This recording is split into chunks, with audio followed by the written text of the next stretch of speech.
नमस्कार, मैं दिनेश कुमार न्यूज़ प्रहर की ओर से आज आप लोगों से मैं आनंद बहादुर जी से परिचय करवा रहा हूँ। यूँ तो आनंद बहादुर जी किसी परिचय के मोहताज नहीं हैं। ये हमारे समय के बेहद ही चर्चित कवि, कथाकार, शायर और अनुवादक हैं। ये कुशाभाऊ ठाकरे पत्रकारिता एवं जनसंचार विश्वविद्यालय रायपुर में बतौर कुल सचिव पदस्थ हैं। आनंद बहादुर जी अपनी रचनाओं के साथ साथ वायलिन वादक और संगीत में भी बेहद कार्य कर चुके हैं, बेहद ही लोकप्रिय कार्य कर चुके हैं। इन दिनों आनंद बहादुर जी चर्चित कार्य कर रहे हैं और वह है हमारे अंचल के ही मनमोहन पाठक जी का उपन्यास गगन घटा गहरानी का जो है वो अंग्रेजी अनुवाद कर रहे हैं। आनंद बहादुर जी अपने आसनसोल के प्रवास पर हैं।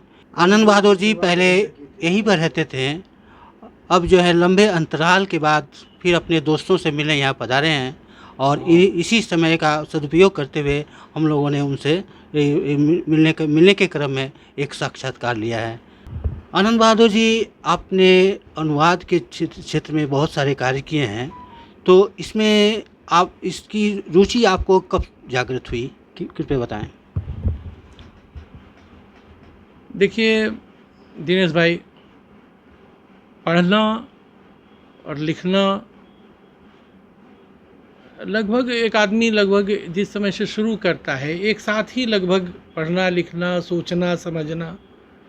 मेरा भी बहुत पहले जिस समय मैंने शुरू में ही लिखना जब शुरू ही किया था, तो मैंने कुछ बहुत अच्छे अनुवादों को पढ़ा था विश्व साहित्य से और मैं उनसे बहुत प्रभावित था। एक तरह से अनुग्रहित भी था कि उन लोगों के प्रति जिन्होंने अनुवाद किया था और जिन्होंने मुझे परिचित कराया इतनी श्रेष्ठ रचनाओं से।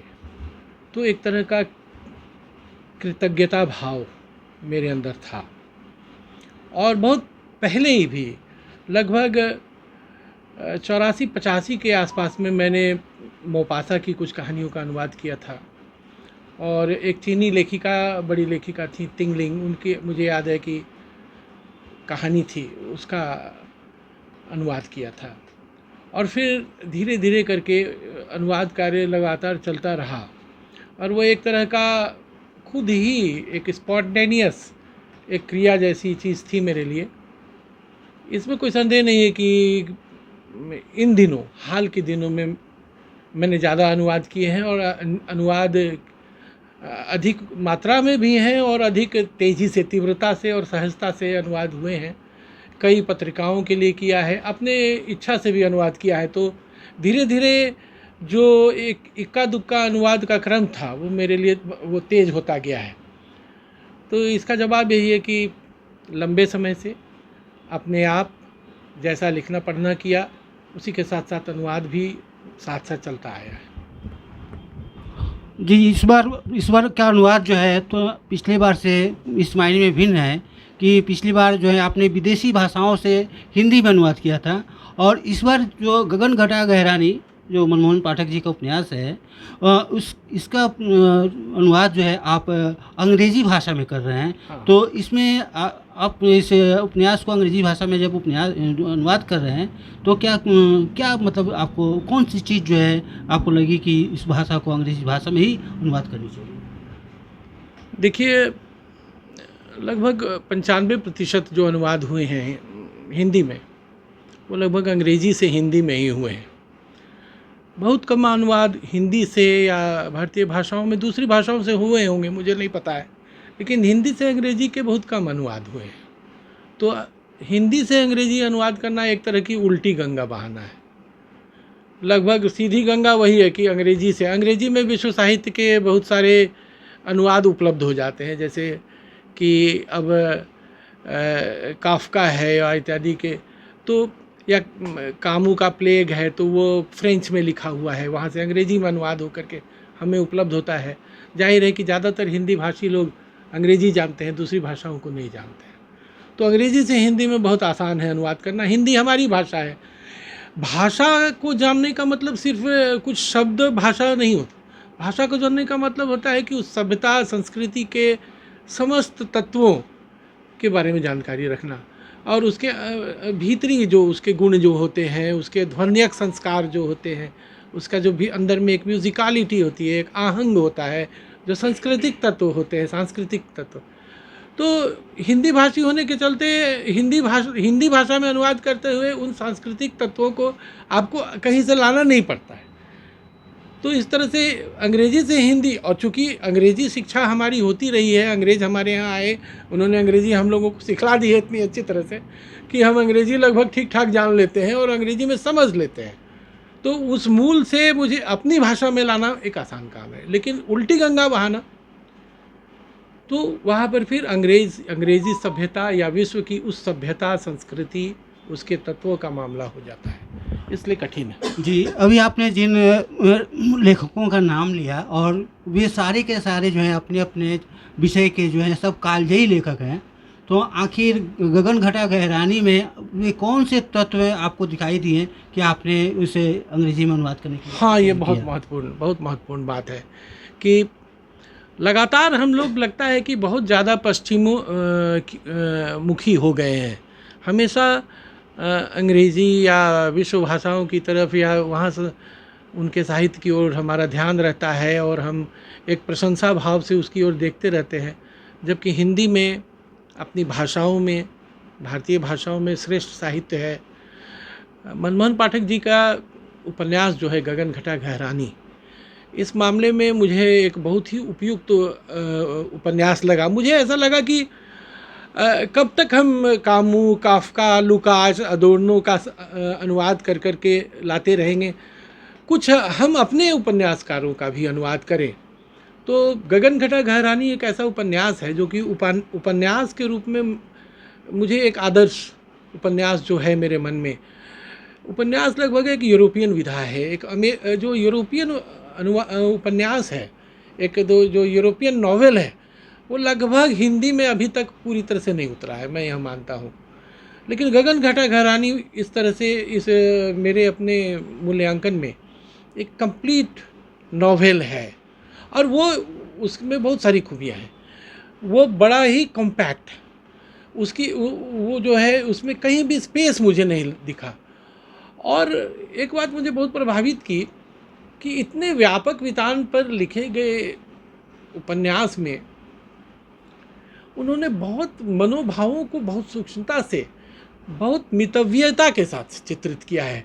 यानी इतने गूढ़ और जटिल भावों को उन बहुत कम शब्दों में, इस कला के वो बहुत माहिर हैं।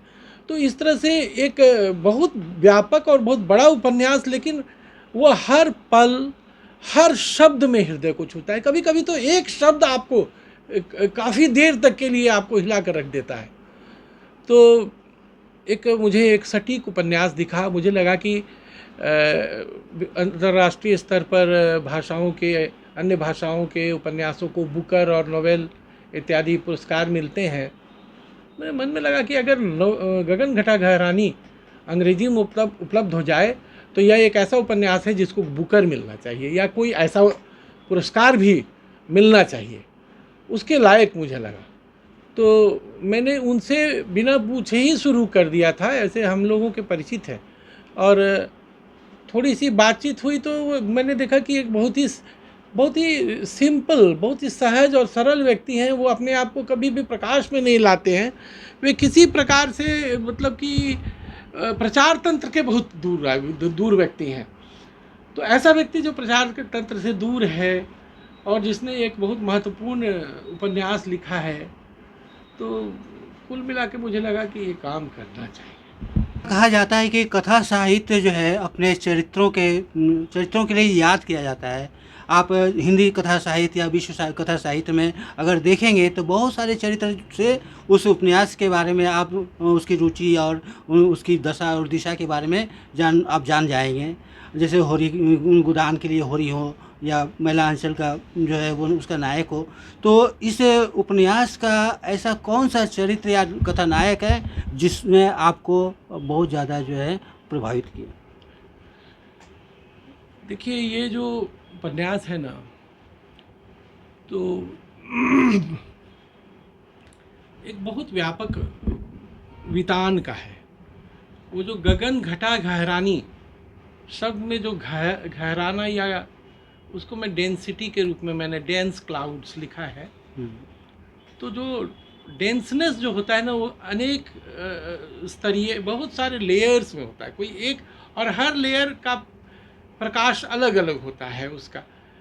तो जो अन्याय है, जो शोषण है, जो अत्याचार है, और जो सामंती व्यवस्था है जिसके विरुद्ध जो आक्रोश है, और उससे जिस प्रकार से एक रोष पनपता है, और उससे बहुत बहुत सारे आंदोलन उत्पन्न हुए हैं, यह उपन्यास उसका अन्वेषण करता है, एक्सप्लोरेशन करता है। तो मूलतः एक्सप्लोरेशन वाला उपन्यास है, और सभी पात्र लगभग, बहुत सारे पात्र हैं। वो जो उसका नायक है, क्या नाम है, हैं? सोनाराम, हाँ सोनाराम और हीरामणि जो है, सोनाराम है, पैरू गुनी, मुझे कुछ वो महात्मा गांधी जैसा लगता है, कुछ रविन्द्रनाथ टैगोर जैसा लगने लगता है कहीं पर, और फिर क्रांतिकारी भी है, कुछ अरविंद वारिंद घोष टाइप का लगता है, और जबकि वो आदिवासी है, और विलक्षण है वह व्यक्तित्व उसका। तो पैरू गुनी भी है, और जो जमुना पंडित हैं, तो वो जो सहज स्वाभाविकता है, मुझे ऐसे जीवंत पात्र, मुझे डिकेंस की याद आती है सच कहें तो, कि उनके पात्रों में इतनी विभिन्नता होती थी, और हर पात्र एक दूसरे से इतना भिन्न होता था कि आप चुन नहीं सकते हैं कि मिस्टर मैकाउबर ज़्यादा महत्वपूर्ण है, या उरिया हीप ज़्यादा महत्वपूर्ण है, या जो है सो मिस्टर एंड मिसेस मर्डस्टोन हैं वो ज़्यादा हैं, या मिस्टर पिकविक ज़्यादा, या स्क्रूज ज़्यादा है। डिकन्स के पात्रों का नाम मैं बता रहा हूँ।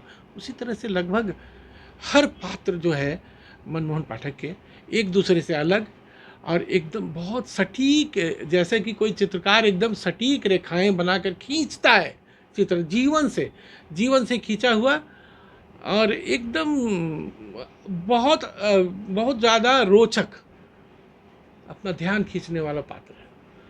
तो मैं बहुत सारे उपन्यास के बहुत सारे पात्र हैं जिनके बारे में जिससे मैं मुग्ध हूँ। ऐसा माना जाता है कि जब कोई कहानीकार या लेखक जो है, जब कोई किसी चरित्र के बारे में बहुत डूब कर लिखता है, तो सिर्फ वह चरित्र से कुछ नहीं लेता है, चरित्र भी उसका बहुत कुछ ले लेता है। उसका जो है मतलब कि समय, उसका जो जीवन शैली एक दूसरे को प्रभावित करते हैं। तो आपको क्या ऐसा लग रहा है कि इस उपन्यास में न सिर्फ मनमोहन पाठक ने गगन घटा गहरानी का जो मूल कथ है उसको मतलब लिए हैं, बल्कि उनका भी बहुत कुछ उस उपन्यास में चला गया है? ऑफ कोर्स, जी हाँ, निश्चित तौर पर ये तो एकदम बहुत सही बात है। इसमें कोई किसी को डाउट नहीं होना चाहिए कि ये अन्योन्याश्रित है, दोनों एक दूसरे को गढ़ते हैं, और ऐसा हो ही नहीं सकता है कोई। देखिए, कला एक प्रकार से इम्प्रेशनिस्टिक आर्ट है, और फोटोग्राफ खींचने जैसी चीज़ है नहीं, वो पेंटिंग ही है। उसमें कल्पना का तत्व, अपने जीवन के अनुभव का तत्व तो रहेगा ही। वो इतिहास का कोई भी दो पल एक नहीं होता है, कहा जाता है। तो इसी तरह से लेखक का भी कोई किसी बाह्य चीज़ के बारे में भी अगर लेखक वर्णन करता है तो वो अपना उस चीज़ का इम्प्रेशन को भी, इम्प्रेशनिज्म को बहुत ज़्यादा ये दिया, शोहरत मिल गई है। लेकिन मुझे तो लगता है कि सब लेखन इम्प्रेशनिस्टिक ही है। उसमें लेखकीय जो विचार हैं, भावनाएं हैं, अनुभव हैं, वो उसमें शेयर्ड होते ही हैं, साझा होते ही हैं। इसलिए बहुत कुछ, मनमोहन पाठक को आप जानते हैं कि वो उस क्षेत्र से बहुत सुपरिचित हैं। इस उपन्यास के बहुत सारे पात्र भी ऐसे हैं जो रियल लाइफ से हैं। इसको सब कोई जानता है, इसको बताने की कोई बात नहीं कि वो जो उस उपन्यास का जो खलनायक है, खल पात्र जो जमींदार राय बहादुर है, वह एक जीवंत पात्र है। और वो जो चीता है, वह जो चीता भी एक जीवंत पात्र है। तो देखिए कि चीता तो सोच नहीं पाता है, कोई चीता सोचेगा तो नहीं, लेकिन मनमोहन पाठक चीता की तरफ से एक चैप्टर लिखते हैं जिसमें लगता है कि मनमोहन पाठक चीता बन गए हैं, चीता के दृष्टिकोण से वह चैप्टर है। तो मनमोहन पाठक का ही है ना, चीता के दृष्टिकोण से तो चीता के अंदर परकाया प्रवेश किए बिना लिखा ही नहीं जा सकता है। तो चीता के अंदर मनमोहन पाठक घुसा है तो मनमोहन पाठक भी तो उसमें है। हम सभी लोग जानते हैं कि आनंद बहादुर एक बहुत ही अच्छे अनुवादक हैं। इसके साथ ही आनंद बहादुर का परिचय सिर्फ अनुवादक का ही नहीं है, वे बहुत अच्छे कवि, शायर, कहानीकार हैं। तो इस अवसर पर मैं चाहता हूं कि न सिर्फ उनके अनुवादक का पक्ष आए, बल्कि उनका दूसरा पक्ष भी जो है उनके जीवन का, वह भी आए। तो मैं ये मतलब मेरा ये प्रश्न है कि जब आप अनुवादक का कार्य करते हैं तो क्या उस समय आपका कवि कथाकार या जो है कवि कथाकार का जो रूप है वो क्या इसमें सहयोग देता है या कहीं कोई समस्या उत्पन्न करता है? ये सब तो कविता, कहानी, अनुवाद, रचना कर्म और आलेख, समीक्षा, ये सारी चीज़ें अन्योन्याश्रित है, एक दूसरे पर आश्रित होती हैं। ये रेसिप्रोकल सिम्बायोसिस एक बोटेनिकल टर्म है जिसमें एक जीव दूसरे जीव पर खड़ा हो जाता है।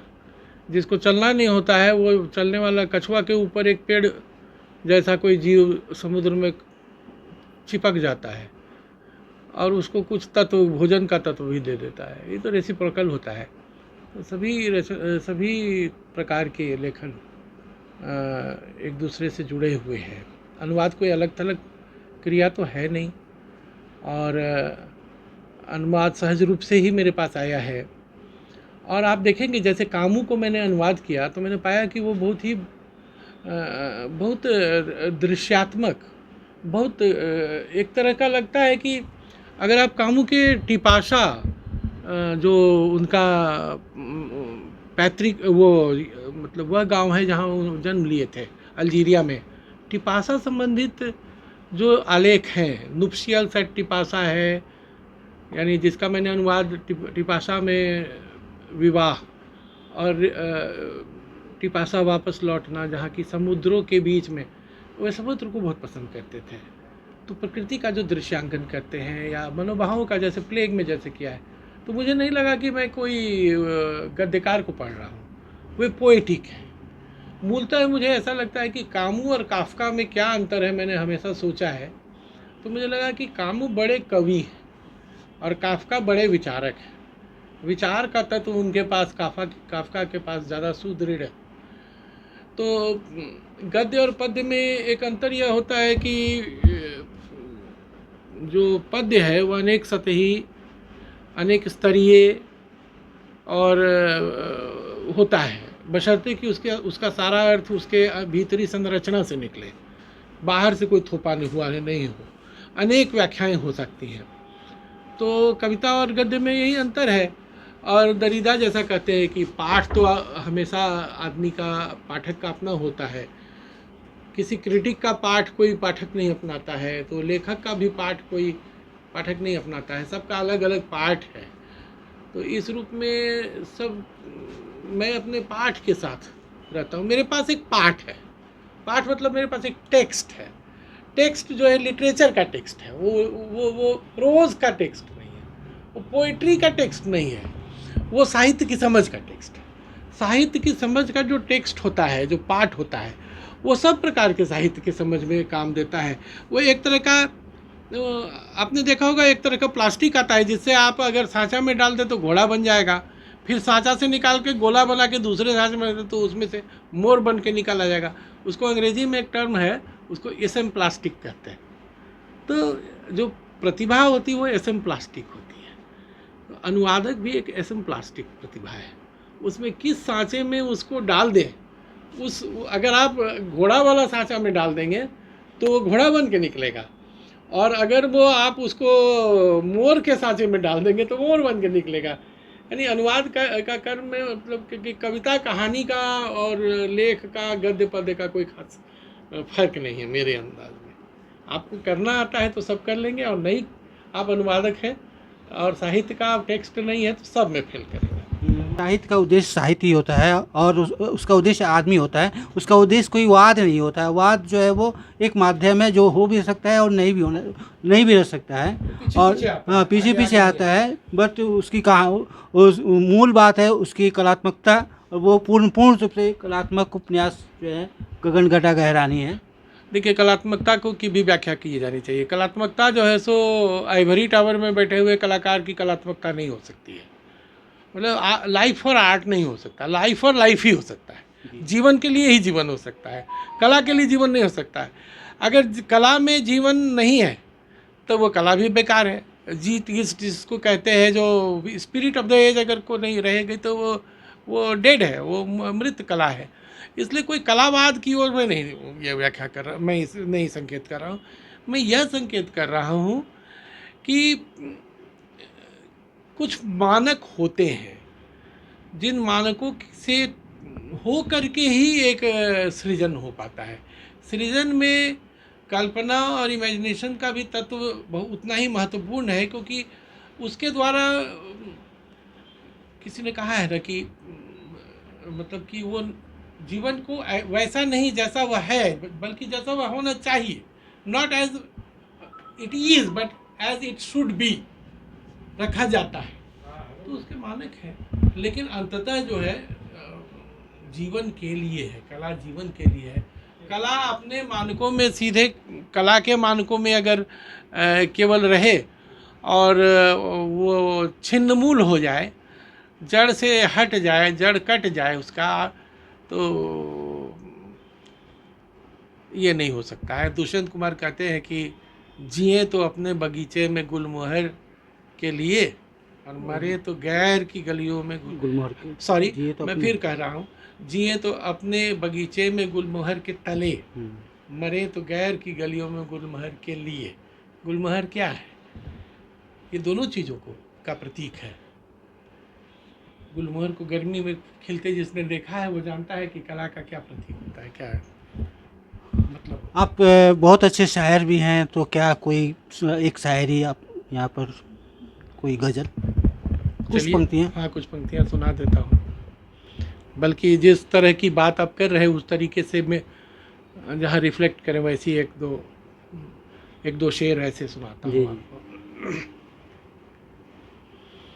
कैद खाने में यूं बेड़ियां बज उठी, कैद खाने में यूं बेड़ियां बज उठी, जैसे मंदिर की सब घंटियां बज उठी। बहुत बढ़िया, बहुत बढ़िया। कैद खाने में यूं बेड़ियां बज उठी, जैसे मंदिर की सब घंटियां बज उठी। और शेर है कि ये हवा कौन सा गीत गाने लगी, ये हवा कौन सा गीत गाने लगी, डालियां झूम उठी, पत्तियां बज उठी।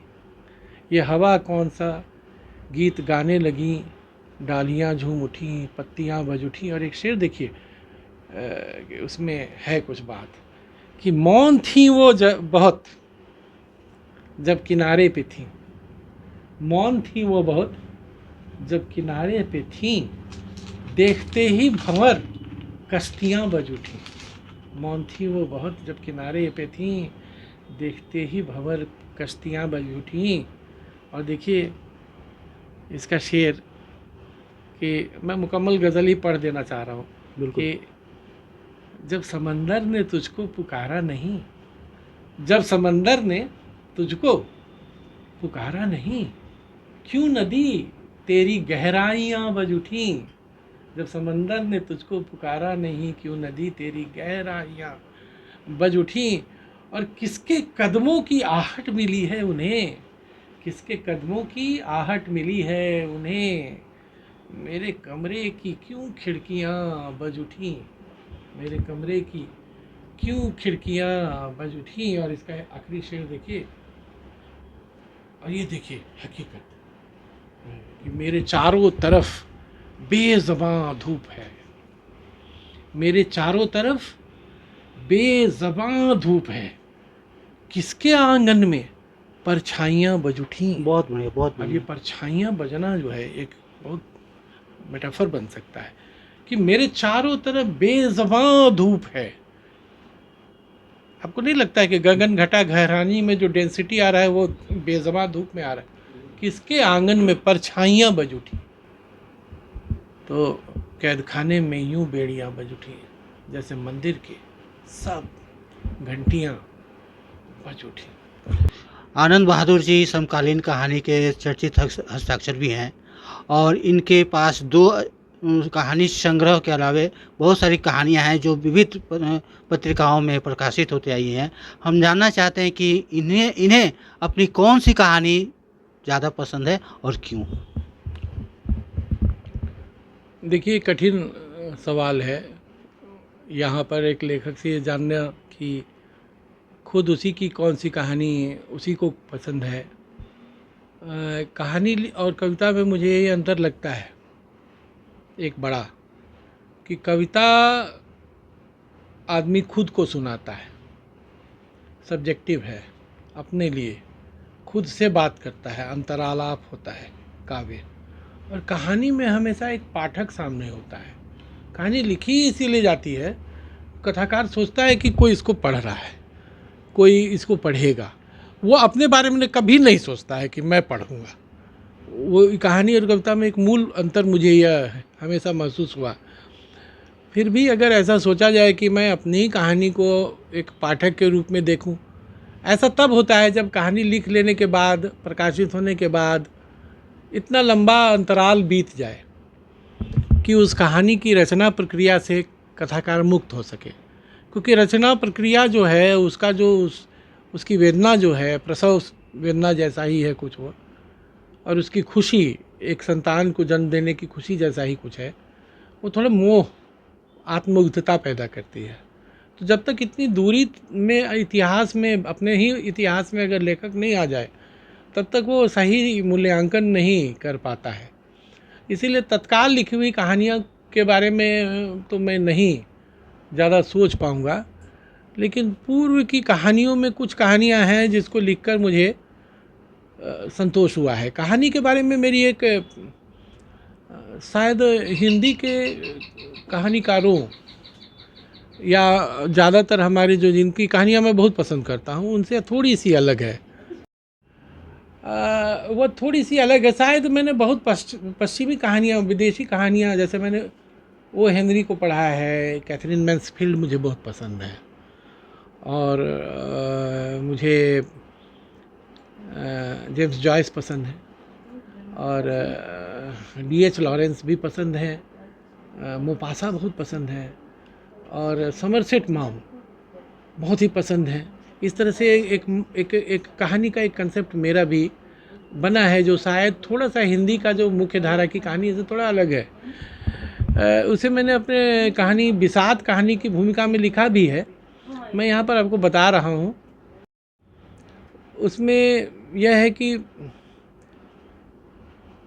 मेरी नज़र बहुत ज़्यादा सामाजिक परिदृश्य पर उस तरह से नहीं है जैसा लोगों का रहता है कि शोषण, अत्याचार, यहाँ पर आए, वहाँ से एक आंदोलन हुआ, और बहुत रिपीटेड हो गया है मेरे ख्याल से वो सब, वो दृश्य है और वो जो थीम्स हैं। अब देखिए, मैं एक अपनी कहानी जिसके बारे में जिक्र करना चाहता हूँ, अब ढेला कहानी है। ढेला कहानी में एक जो नायक है, एक ही आदमी की कहानी है और एक ही उसका खलनायक है। खलनायक है एक ढेला। ढेला कहानी का खलनायक एक छोटा सा ईंटा का ढेला टुकड़ा है जो उस पगडंडी पर पड़ा हुआ है जिससे कि वो स्कूटर को ले जाता है, और वो स्कूटर को ढेला सामने आता है तो वो ढेला पर चढ़ा के या कुचल के नहीं ले जाता है, बार बार वो बैंक का कैशियर है तो बार बार घुमा करके ले जाता है, और वो उम्मीद करता है कि कोई दूसरा आदमी उस ढेले को हटा देगा, कुचल देगा, नहीं कोई हटाता है, और धीरे धीरे वो ढेला उसके अंदर में प्रवेश कर जाता है। और एक जो व्यक्ति है जो कि छोटे शहर से एक महानगर में आके नौकरी कर रहा है, जो अपनी जड़ें नहीं तलाश पा रहा है वहाँ पर, वो खुद भी एक ढेला जैसा है मैदान में पड़ा हुआ। वो खुद भी जो है सो किसी के अंगूठी में नगीना बंद करके नहीं चढ़ा हुआ है, उसकी यात्रा भी अपूर्ण है। इस तरह से वो जो ढेला का जो स्कूटर चालक है वो अपने आप को उस ढेला से आइडेंटिफाई भी शायद कर रहा है, और जब ढेला कोई दूसरा वाहन कुचल करके चला जाता है तो भी उसको 3 दिन लग जाते हैं उस चूरे के ऊपर से स्कूटर को चढ़ा के ले जाना, और वो उसको चला करके ले जाता है, उसके बाद भी वो ढेला रह जाता है। तो मेरा ये मानना है कि जिन चीज़ों को हम दुनिया में जीवन में बहुत सूक्ष्म, बहुत तुच्छ और एकदम नज़रअंदाज कर दिए जाने लगे, जैसे एक ढेला है, आप समझते हैं कि वो कितना अनइम्पॉर्टेंट है, कितना क्षुद्र है, और वो अगर आपके जीवन में घुस गया तो फिर जीवन भर नहीं निकलेगा। तो इस तरह के अवरोधों की कहानी मैं ज़्यादा पसंद करता हूँ, जहाँ जीवन कहीं पर कोई किसी बहुत सूक्ष्म चीज़ से अवरुद्ध हो रहा है। मूलतः मैं अपने आप को एक अवरोध का लेखक मानता हूँ कि जो सहज प्रवाह है जीवन का, वो कहीं कहीं अवरुद्ध होता है। तो कौन सी चीज़ें अवरुद्ध कर रही हैं? तो बहुत बड़ी बड़ी एटम बम टाइप की चीज़ें नहीं, बहुत बड़ा बड़ा तनाशाह, उस सबसे मुझे ज़्यादा समस्या नहीं है। वो तो आते ही रहते, हिटलर भी आया था, रावण भी आया था, उनसे तो हम मानव सभ्यता जूझती हुई आगे बढ़ी है, उन्होंने ज़्यादा नुकसान नहीं पहुँचाया है। उन सूक्ष्म चीज़ों ने मनुष्य के जीवन को ज़्यादा प्रभावित किया है, मुझे ऐसा लगता है, जिनको कि हम समझ भी नहीं पाए। तो मैं हमेशा कोशिश करता हूँ कि उनको समझूँ, उनकी व्याख्या करूँ।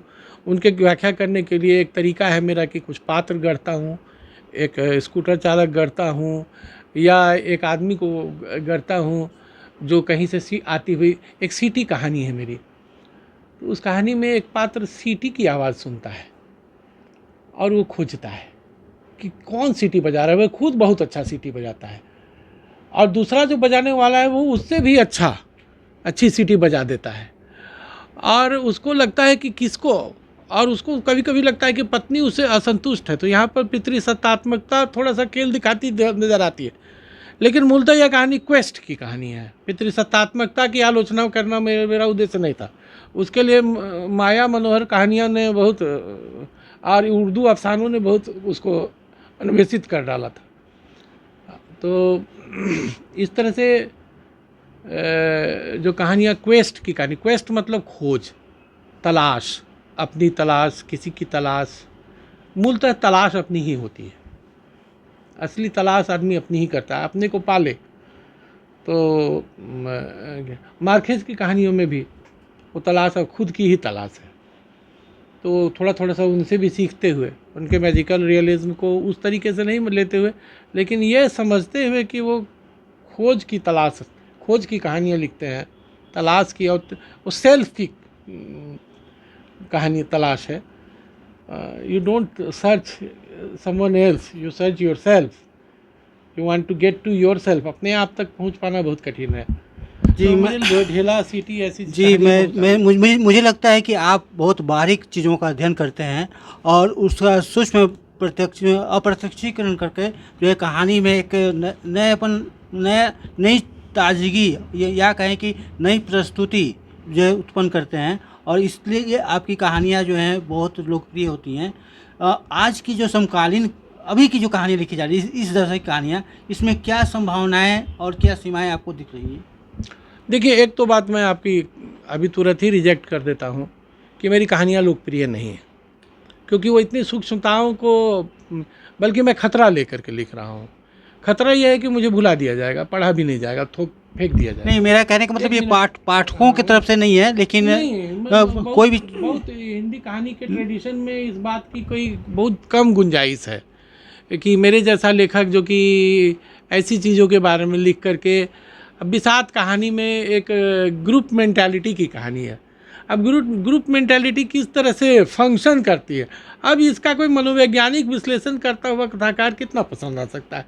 दूसरी तरफ बहुत रोचक कहानियाँ हैं जिनके बारे में कोई कहता है कि वो फुटबॉल की तरह बॉल को खेलता हुआ जब चाहे तो गोल कर देता है, रविंद्र कालिया कहते हैं। तो उस तरह की कहानियाँ जब फुटबॉल की तरह गोल हो जाता है, वैसी कहानी मैं लिख नहीं पाता हूँ। तो मैंने कहानियाँ रिस्क लेकर के लिखी है, भुला दिए जाने का रिस्क ले। उसका कारण यह है कि मैं यही लिख ही सकता हूँ, दूसरा लिख ही नहीं सकता हूँ, दूसरे की कहानी मैं लिख ही नहीं सकता हूँ। हमारे समय की कहानी, दूसरे प्रश्न पर आता हूँ। हमारे समय की कहानियों में बहुत ही अच्छी कहानियाँ आई हैं, और ज़्यादातर कहानियाँ मुझे जो पसंद हैं वो पिछली पीढ़ी की ही है, या हमारे समकालीन लोगों ने जो बहुत अच्छी कहानियाँ लिखी थी। संजीव हैं, और स्वयं प्रकाश के अविनाश मोटू की कहानी जो है मुझे अभी तक याद है। और सृंजय जी की कहानी पता नहीं है, एक तो भगदत्त का हाथी मुझे बहुत पसंद है, और एक उसमें एक कहानी थी जिसमें कि भाई बहन दोपहर में बाहर में खेलते हैं, और वह जो है सो सत्ता के ये कोई कहानी थी, खिलवाड़ का तत्व तक। हाँ हाँ, वो कहानी बहुत ही अद्भुत मुझे लगी थी। और ऐसे तो और शिवमूर्ति जी की कहानियाँ हैं, उदय प्रकाश की बहुत सारी कहानी मुझे बहुत एकदम कूड़ा में फेंक देने लायक लगती है। लेकिन जब अगर 56 तोले का करघन जैसी कहानियाँ पढ़ें, बल्कि वो सब हरिया हरकुलस का सांड और ये सब कहानियाँ नहीं हैं। वो एक तरह के योजनाबद्ध तरीके से एक प्रोजेक्ट के हिसाब से वो लिखी गई कहानियाँ हैं। वो किसी तरह का एक उसका एक फार्मूला बना करके आप अनेक कहानियाँ लिख सकते हैं। मैकेनिज्म एंड फार्मूला के आधार पर कहानियाँ लिखी गई हैं। नैसर्गिक सृजन जैसी कहानियाँ नहीं। लेकिन आप देखिए 56 तोले के करघन में क्या है कि दादी माँ का वो जो करघन है वो खो गया है। अब उतना बड़ा एक बहुत बड़ा किला भवन है, एक पुराना मकान है, उसकी खुदाई हो जाती है। करघन तो है नहीं कहीं, करघन तो सबके लालच में है, सबके एवरीज में, ग्रीड में है मनुष्य के, कि पूर्वजों का कुछ पाने का, और बड़े बूढ़ी के पास कुछ रहता है उसके प्रति जो है। तो वो कहानी मुझे छूती थी। तो बहुत सारी कहानियाँ ऐसी लिखी गई हैं। हमारे समय में जो कहानियाँ लिखी जा रही है, कुल मिला करके जो अभी के जो बेस्ट सेलर कथाकार लोग हैं, जो ये भोपाल में जो ये आइसेक्ट वाले जो लोग कहानियाँ छाप रहे हैं, और ये सब में जो है सो वही है, प्रचार तंत्र हावी है, और वही मैकेनिकल एक तरीके से कहानी गढ़ लेने और बना लेने की क्षमता है, और उसको बहुत रोचक बनाया जाना है। आपने अभी एक वो कहानी चंदन पांडे जी की कहानी आई है, उस भोपाल से पत्रिका छपती है बनमाली में, हाँ शायद वही है। अब उसमें प्रेम भी है, रिजेक्शन भी है, दुश्मनी भी है, फिर वो जूता वाली कहानी है। अब वो हाँ चोट तो वो कितना नकली जो है सो एक परिकल्पना भी नकली है, और वो उसको एक मैजिकल तरीके से लिखा गया है। और उसमें नायिका है तो एक लव ट्रायंगल भी घुसाया हुआ है। तो भैया तो बॉलीवुड की जो फिल्म है शोले में भी तो यही सब है। तो शोले जैसा सक्सेसफुल कहानी लिखने का है। चंदन पांडे जी हर बार जो है सो शोले जैसी कहानी लिखते हैं, और हर बार उनको वही शोले जैसी शोहरत मिलती है। हर बार उसमें एक तो सांबा होता है, वो गब्बर सिंह होता है। हर बार एक दनादन गोली पर चलती है और 7 लाशें गिर जाती हैं। हर बार एक बहुत बड़ा जो सो ये होता है। माना कि वो अपने समय के समाज के यथार्थ में जो बहुत गहरा संकट है उसको बता रहे हैं, लेकिन बताने का तरीका कितना नाटकीय है, कितना बम्बैया फिल्मों की तरह का है। मुझे नहीं पसंद है वैसी कहानियाँ। मुझे वो शांत आरोहण जैसी कहानियाँ संजीव की है वैसी पसंद है। आनंद बहादुर जी, आपने हमारे प्रश्नों का बहुत ही गंभीरता से उत्तर दिया, और संकेत में आपने ये बता दिया कि अभी की कहानियों का किस तरह से जो है वो फार्मूलीकरण किया जा रहा है, और आगे की कहानियों में जो है रचनाकार कितनी शिद्दत से चीज़ों को समझकर लिख देते हैं। आपका बहुत बहुत धन्यवाद। आपका भी बहुत बहुत धन्यवाद। मैं यहाँ आया, और इस क्षेत्र में बहुत दिनों के बाद आया। यहाँ मेरे बहुत सारे ऐसे कथाकार और लेखक और कवि मित्र हैं जिनसे मैंने सीखा है। उनके बीच में आके मुझे बहुत खुशी है, और आप लोगों के बीच में धन्यवाद।